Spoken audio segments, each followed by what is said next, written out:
Hi Shemai, Sitachi, Croeso, Chris, Doi, what is cracking, ladies, gents, boys and girls. Welcome back to another episode of Poundland Page Turners. If you're new here, my name is Chris and the whole point of these videos is to see if your £1 or £1.50 in this case is being spent on a buck wisely. Is it a good buck? Is it a bad buck? What are you getting? That said, feel free to like and subscribe if you like this kind of content. You know, I've got at least 2 more videos planned and then we're going to see what happens. I decided to spice things up so the gameplay in the background isn't going to be Spider-Man 2. It's going to be Spider-Man 1. But what are we talking about today? Today we are talking about When the Dead Speak, written by Sheila Bugler and published by Helo. And if you go to the book section in Poundland, you will notice that a lot of the books, most of them, if not all of them, will be Helo books. Is that a rabbit hole worth investigating? I don't know. So talking about the book itself, let's actually talk about the cover, because the cover is the first thing you see. It's the thing that sort of subconsciously draws you to the book. You know how it goes. The cover for this book is actually pretty well done in my opinion. I like to see it conveys the message that there's going to be twists and turns. It's going to be quite a rough journey within the book. On top of that, the view of the pier looks quite cold, it looks quite lonely, it looks quite empty. It gives off this atmosphere that there's a lot that we don't understand, which is perfect because the book is a crime book. On top of that, it certainly appears to be getting dark, and it implies that there's darkness to the story, which again, it is a crime book. This cover actually claps. It's a really good cover. I quite like it. When you flip that bad boy over, what does it say? Well, it says, "Who will ask questions for those that have been silenced?" When a body is discovered laid out on the altar of an Eastbourne church, local journalist Dee Duran is intrigued. The murder sends shockwaves through the community. Many remember another woman found in the exact same spot 60 years earlier. Is there a connection between the two? The police advise Dee to keep out of their investigation, but her instincts tell her there is a story here. As she starts asking questions, she finds that all the answers point to the same conclusion. Someone is keeping secrets and will do whatever it takes to keep them safe. A chilling and gripping crime thriller. And this time the book isn't covered in quotes, so that's quite nice. What we have here is a crime thriller, and a crime thriller it's a genre that I do quite enjoy. I remember reading Stephen King's Joyland and I thoroughly enjoyed it. I enjoyed the crime elements and I enjoyed the paranormal elements. That said, I didn't really enjoy this book. The book is 348 pages long, and the crime that Dee is investigating is padded out to last 348 pages. But because it's padded out, there's a lot of filler in the book, and I feel like the filler does mess with the pacing of said book. I do personally feel that the crime could have been solved by the halfway point, and then a deeper crime, something bigger, something darker, something moodier, something more foreboding could have been explored for the rest of the book. Maybe a cult or something, and then it would have been more impactful for Dee to solve the crime and save the day. But talking about Dee herself, Dee is a sort of character. She's definitely a character. I found it hard to connect with Dee because it felt like she's a middle class character in a working class story. She came across as a Tory in denial. Her potential love interest, Ed, is also another character who is certainly a character. At the start, it felt like the story would constantly flip between Dee and Ed to get both characters and both character perspectives, but towards the end, Ed sort of disappears to give Dee all the spotlight. Ed is built up to be this family man, this perfect husband material, and then he just sort of disappears. He has his own little story arc, but nothing really happens. Then you've just got a lot of different characters who don't really get any character development, but they're not really set up to be decent people, so you just sort of forget them and you get them confused with each other. Let's go back to the story a second. So the story, basically somebody dies in the 60s, it's a big thing, and then that murder sort of recreated in modern times. The apparent murderer was murdered himself, so it obviously wasn't them, so that's sort of like, oh no, what's happening? Is somebody recreating this? Which would have been an absolute perfect time to cut out all the filler and just add a cult that's recreating famous murderers. Maybe they're obsessed with the killer, sort of like Dahmer and how he has loads of fans. But a lot of information about the murderer, the original one, is given to us in the form of diary entries written back in the 60s. And this is where Sheila Bugler really shines. Her first person perspective writing is actually quite fantastic, it's quite emotional, it's quite moving. At one point a mother writes about how her autistic son was beaten to death, and the only way she could identify him was by his shoes and the trousers that she herself had bought him last week, which for me was actually quite very moving. I found that quite sad. It sort of made me put the book down for a second and actually think about it. It's just really sad, and again, the first person writing is actually fantastic. Spoilers, so skip ahead like 30 seconds if you don't want it to be spoiled.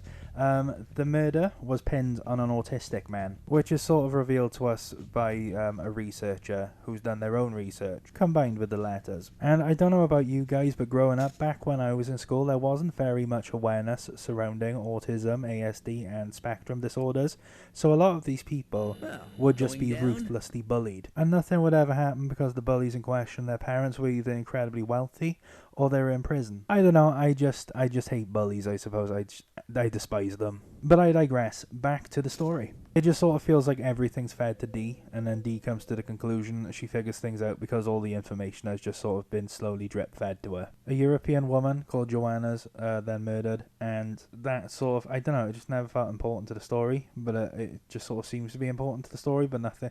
It's sort of like one of those things that should be a big thing, but just didn't feel like a big thing. Then that sort of leads on to its own case, and then it's just the twists and turns that just don't need to be there. Like, the crime itself is actually incredibly interesting. The whole premise is really interesting, but then you realise that it's basically one crime spread out through the entirety of the book, so there is a lot of filler. There is a lot of stuff that doesn't really need to be there. Like, I don't personally care about Dee's personal life when the crime case she's investigating seems to be much more interesting. But Dee and Ed both seem to be more mature adults, and by that I mean at least middle-aged. So I suppose their personal lives would maybe be more interesting to people who are also middle-aged, because then you'd be able to relate a lot more. I don't know, I just didn't find many of the characters to be likeable, that's all. And the characters that I didn't mind, they were incredibly minor characters who didn't really play any part in the story other than just being there. But they were working class and they were pushed to the background so the middle class characters can have their adventure. Like, I don't know, I just couldn't really get into it. I couldn't get into the characters, and it's not a case of me just being crappy characters. I read Midnight Library by Matt Haig,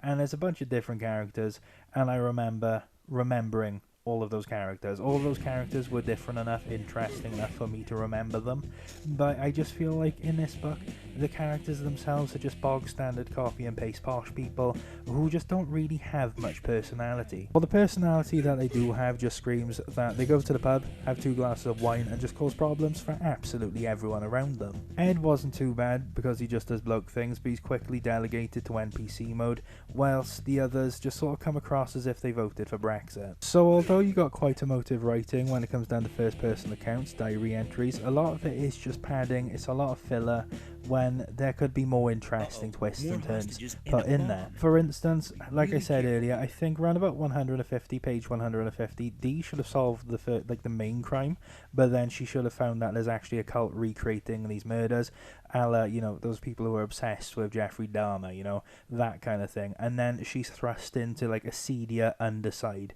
of the city where it is quite corrupt, where it is quite dark, and that could have happily led us out of the story at the 348 mark. But no, you're just sort of dragged along where like the murder that happened in the 60s just seems to be more interesting than the one that happened in the present day. Then, more spoilers, please feel free to jump like 30 seconds ahead. At the end, where it's the big crescendo, Dee is knocked out and the story's concluded off screen. Dee misses the end of her story. I was quite looking forward to the end, and I thought it would be quite a satisfying ending, and I was severely underwhelmed. It would have been better if the main character finished her own story. So all in all, I gave this story 3 out of 5 stars in Goodreads, and I'm quite a generous reviewer. I don't like to give bad reviews, but I really couldn't click with this book. I'd say the book would appeal to an older female demographic, and it's quite hard to get into if you're outside of that demographic. But for £1.50 I had over an hour and a half of entertainment, and to me that's money well spent. But don't let a good cover fool you. If you see this in Poundland, you're not going to regret giving it a miss. That's about it for the book. I wouldn't really recommend it unless you in particular like crime and it sounds like something that you'd like. But the next episode of Poundland Page Turners, because it's going to be in December, because we're going to have our advent calendars out, it's going to be a book called A Very Merry Manhattan Christmas, written by Darcy Boleyn, which is another Canelo book. Am I looking forward? Yeah, it's going to get me into the Christmas mood. It's going to get us into the Christmas spirit. I feel hopefully it's going to be a good book. And I just wanted to say apologies if the video seems low energy. I've spent most of today in hospital. My operation went well. The wound is healing very well. It's just I'm honestly knackered. That said, I am genuinely enjoying this series, and I've got enough books to last for the rest of 2023. 2024, however, I haven't got any books ready for that, so I might actually have to give somebody a little bit of cash money and let them pick up some books for me, a blind selection of books that I will read and review. That sounds fun, but it's going to be a case of new year, new me, and we're just going to have to see what happens. We're going to have to see what happens. But yeah, that's the end of the video, so if you actually watched to the end, feel free to like, comment, and subscribe. It's really difficult to gauge how much interest this series is getting. the views aren't very good, but I'm incredibly stubborn. But without further ado, hopefully you'll have a lovely day, a lovely morning, a lovely night, a lovely whatever. Hopefully your problems melt away. I am rooting for you. I believe in you. This world is a better place with you here. So live, laugh, love. You just lost the game. Ta-ra.